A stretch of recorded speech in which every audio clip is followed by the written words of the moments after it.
Vaikų sportinių šokių pasaulyje nevaikiškos aistros. Nesutarimai tarp vieno kolektyvo ir federacijos skaudžiausiai kirto mažiesiems šokėjams. Jie negali dalyvauti varžybose.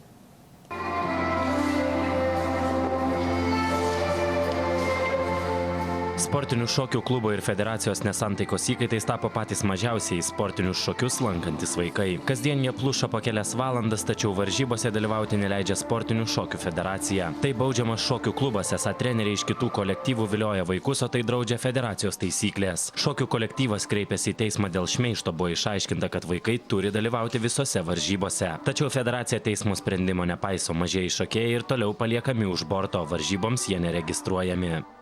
Jokios kalbos nebuvo, jokio kontakto, buvo tiesiog konkrečiai kategoriškai pasakyta, kad pasirinkau neteisingą kelią ir teismais nieko neišspręsi.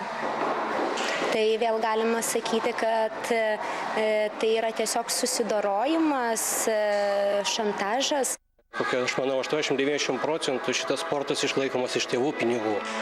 Ir ne federacijai spręsti, pas kokį trenerį, kokiam klube mano vaikai, kitų tėvų vaikai gali sportuoti ir treniruotis. Vaikai dar ir dabar su skauduliu atsimena, kaip jau po teismo nutarties leidžiančios šokėjams dalyvauti varžybose, jie vyko iš Vilniaus į Kauną, buvo pasiruošę varžyboms, su šukuosenomis suknelėmis, tačiau teisėjų palaužti nepavyko. Mes esame eiliniai organizatoriai. O tai žodžiai yra parašyta. Kas gali dalyvauti? O tai parašyta, kad tik teismas Lietuvoje viso teismo. Man yra nulis visas konstitucijas, man yra įsipėjo varžybos. O teismas Lietuvos nulis. Šokėjų tėvai įsitikinę, kad draudimo priežastis kur kas gilesnės, esą vaikų į kitą kolektyvą niekas neviliojo. Patys tėvai juos pervedė į klubą, mat čia geresnės sąlygos. Tad senieji treneriai prarado ne tik šokėjus, bet ir tėvų pinigus.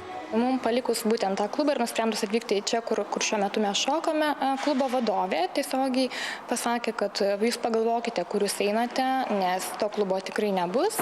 Ir aš kaip teisėjas skirsiu jums pačius žemiausius baldus ir jūs niekada neturėsite pirmųjų vietų. Federacija įsiplieskusio konflikto nekomentuoja.